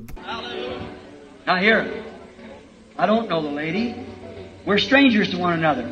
I guess our first time meeting in life. You believe me to be His servant? Yes. You believe this to be the Word? Yes. And you know that if this Word is still a discerner of the thoughts and intents of the heart. Is that right? That's right. Mu byukuri ntabwo nzi uyu mugore ntituziranye ntekereza ko ari ubwa mbere tubonanye mu buzima bwacu bizera ko ndi umugaragu wayo bizera ko ibi ari ijambo iri jambo rirondora iteka amarangamutima n'ibitekerezo byo mu mutima nibyo ijambo n'umukiza ukiza indwara niba ushoboye kuryizera urizera. The Word is a healer also, if you can believe it. You do. You're shadowed too with a dark shadow. It's cancer. And you believe that God can tell me where that cancer is? It's in the lower intestines, so the doctor says. Amen. You believe now you'll be healed? Amen. Oh, don't doubt at all, and God will make you well. Amen. You believe, everybody? Just exactly what He promised to do. Have faith in God. Don't doubt. Twikiriwe n'igicucu kirabura kanseri wizera ko Imana yambwira hiyo kanseri iherereye mu gice cyo hasi cy'amara. Niko muganga avuga.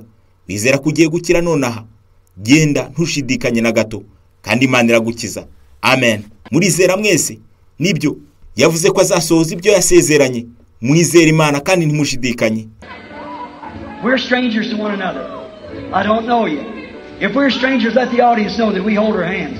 I've never seen the woman in my life. You believe out there? You believe it's Jesus Christ? What is it? It's His Word. Yes. When these people reject it, they're not rejecting a man, they're rejecting the Word. It's the Word that was on the outside, couldn't get back in. Ituziranye sinkuzi. Niba tutaziranye, tubimenyesha iteraniro tuzamura ibiganza. Mu buzima bwanjye sindabona uyu mugore. Murizera hariya. Murizera ko ari Yesu Kirisito. Niki ni ijambo. Iyo bari abantu baryanze ntibaba banze umuntu. Baba banze ijambo. Ni ijambo ryari riri hanze ritashoboraga kwinjira. Now, the lady's a stranger to me. I've never seen her in my life. God's a healer. It might not be for healing, it might be for something else. But if God will explain to me what's your trouble, will you believe me? Mu by'ukuri uyu mugore simuzi, sinigeze mubona mu buzima bwanjye. Imana n'umukiza. Bishoboka kuba atari indwara, bishoboka ko ari ikindi kintu, ariko Imana impishura ikibazo cyawe. Uraza kunyizera. The first thing you want prayer for is you got a bad ear. One of your ears you can't hear out of it. That's right. That's true. And then you got a habit. And you want to get rid of that habit. It's smoking cigarettes. Put your finger in your good ear now. All right? Your good ear. All right? Now believe God and go on your road and you won't smoke any more cigarettes either if you'll believe. Go and the Lord bless you. Ikintu cya mbere ushaka ko bagusengera n'ugutwi kwawe kumeze nabi. Ugutwi kwawe kumwe ntikumva. Nibyo nukuri. Kandi ufite akamenyero kabi. Ushaka gukira. Nako kunywa itabi. Shyira urutoki rwawe mu gutwi kwawe. Ubu kurakize. Gutwi kwawe kurakize ni byiza. None hizera Imana kandi ukomeze urugendo rwawe. Kandi ntuzongere kunywa itabi kundi. Niba wizera genda kandi Imana iguha umugisha. You see what happened? Isn't He real? Oh!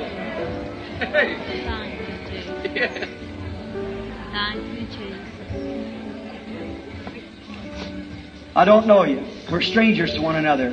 I've never seen you in my life, but God knows you. If God can tell me something about you, will you believe? Will the whole audience believe? Anybody out there know the woman? Anybody in the audience know the woman? All right, you know whether this will be true or not. This should settle it. Murabona ibirimo kuba. Si byiza. Sinkuzi ntabwo tuziranye.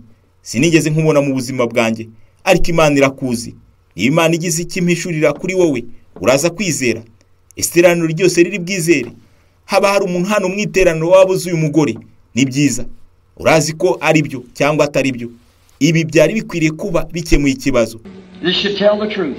Now you can see what's happened just in the last few minutes. See, it's just, I'm staggering. See, it's just everything's becoming blind to me. See, it's discerning. See, it's the Holy Spirit. It's not me. It's the Word promised for this day.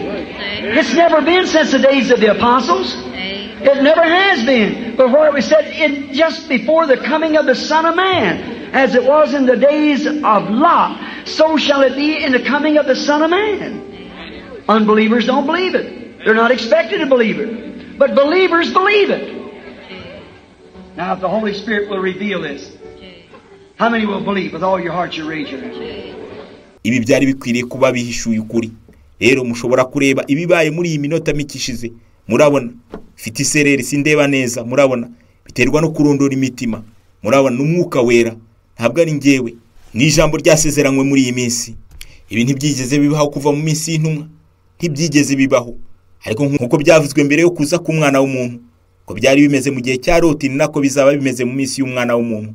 Abatizera ntibemera ibyo. Nitwiteze ko babyizera. Ariko abizera bo barabyemera. Mu by'ukuri Umwuka Wera ibarabihishura. Ibangahe bezera n'umutima wabo wose.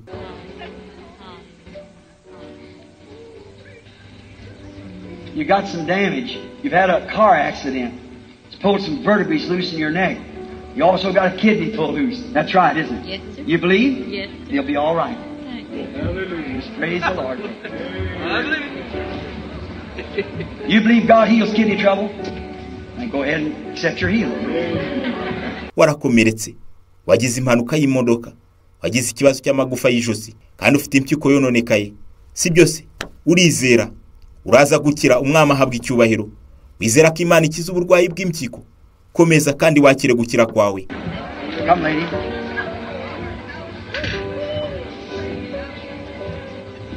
Look this way. You believe God heals heart trouble? Or you go on your road and believe and your heart will get all right.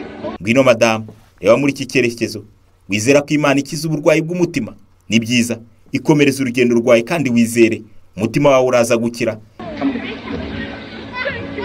You believe God can heal your back? Make you up, go on, believe it. Just believe God, that's all you have to do. Ngwino hano, wizera ko Imana ishobora gukiza umugongo wawe, ugasubirana. Jya imbere ubyizere gusa. Izere gusa Imana nicyo wakora. Come, lady. You believe God heals stomach trouble? Go eat your supper. Believe with all your heart.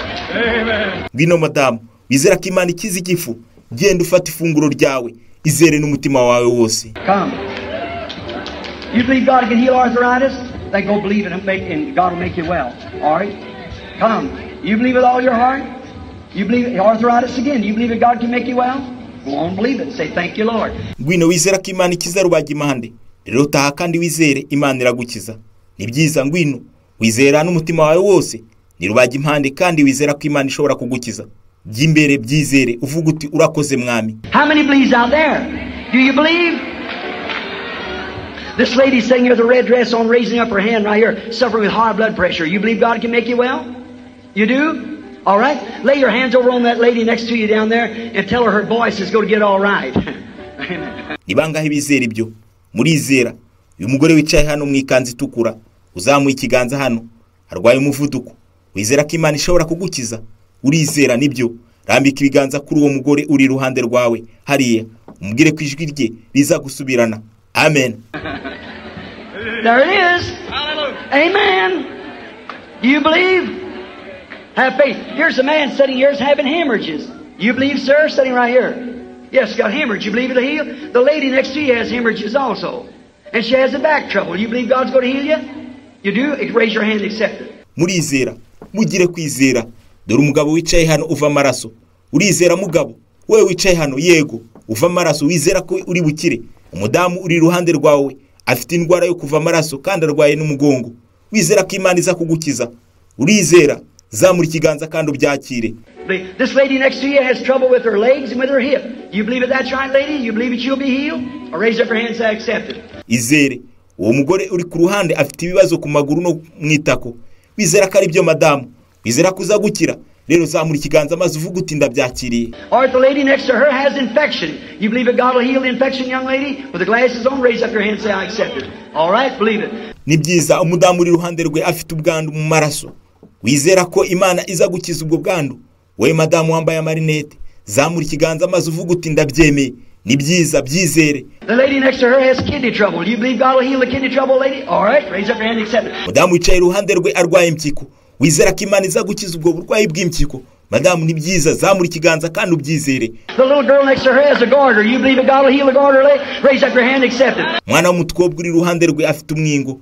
Wizera ko Imana iri bukiza uwo mwingo? Zamura ikiganza kandi ubyizere. How many believes with all your heart? Then stand up on your feet and accept it. Raise up in the presence of the God of Abraham, Isaac, and of Jacob. In the name of the Lord Jesus Christ, may the Holy Ghost fall into the building now and heal every person in divine presence.